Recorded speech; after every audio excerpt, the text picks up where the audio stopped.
ये बूढ़ा आदमी अपनी निशानेबाजी दिखाने के लिए तैयार हुआ। उसने एक मोहसिन नगंट राइफल उठाई। सभी सैनिक उत्सुक थे। फिर बुजुर्ग ने ट्रिगर दबाया। गोली लक्ष्य को चूक गई। सभी सैनिक जोर जोर से हंसी में फूट पड़े। बुजुर्ग ने फिर से गोली चलाने की इजाजत मांगी, लेकिन अधिकारी ने मना कर दिया। उसने बुजुर्ग से बाहर जाने को कहा, लेकिन बुजुर्ग ने अडिग रहते हुए फ्रंट लाइन पर जाने की जिद की। इसलिए अधिकारी को उसे लॉजिस्टिक्स में भेजने पर मजबूर होना पड़ा। अगले दिन जब वे गश्त पर थे, उन्हें जर्मन सैनिकों को माइंड बिछाते हुए पाया। जब सभी घबराए हुए थे, तब तक बुजुर्ग घास में घुसकर पहले एक स्कोप लगाकर उसे देखा, फिर उसने बैरोमीटर को देखा। बुजुर्ग ने फिर से मोहसिन नगंट को उठाया और एक जर्मन सैनिक को निशाना बनाया। अगले ही पल गोली ने सैनिक का सिर उड़ा दिया। फिर बुजुर्ग ने गोली चलाकर माइंड को उड़ा दिया। इस तरह से विस्फोट ने सभी जर्मन सैनिकों को उड़ा दिया। यह दृश्य देखकर अधिकारी अपनी आंखों पर यकीन नहीं कर सका, लेकिन बुजुर्ग को कोई पुरस्कार नहीं मिला। उलटे उसे बिना इजाजत के एक्शन लेने के कारण उसका हथियार छीन लिया गया। इसलिए बुजुर्ग को अब एक चिकित्सा कर्मी बना दिया गया। वह घायल सैनिकों का इलाज करने लगा। उस रात दुश्मन ने छापेमारी की। वे चुपचाप एक सोवियत पहरेदार को पकड़ ले गए। गोलीबारी की आवाज सुनकर बुजुर्ग दौड़ते हुए समर्थन के लिए पहुंचा। उसने आसानी से 2 दुश्मन सैनिकों को ढेर कर दिया और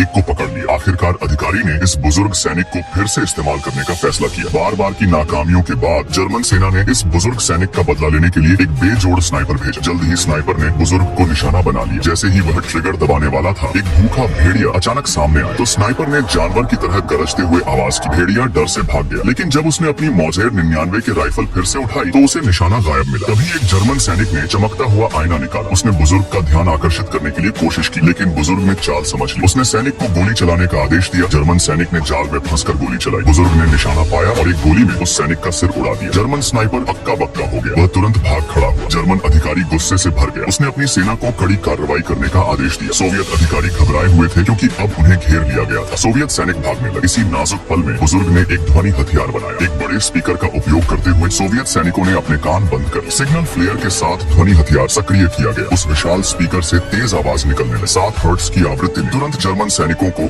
अक्षम कर दिया। सोवियत सैनिकों ने पलटवार किया और घेराबंदी तोड़, लेकिन जर्मन स्नाइपरों ने उस रास्ते पर घात लगा रखा था जिस रास्ते से वे वापस जा रहे थे।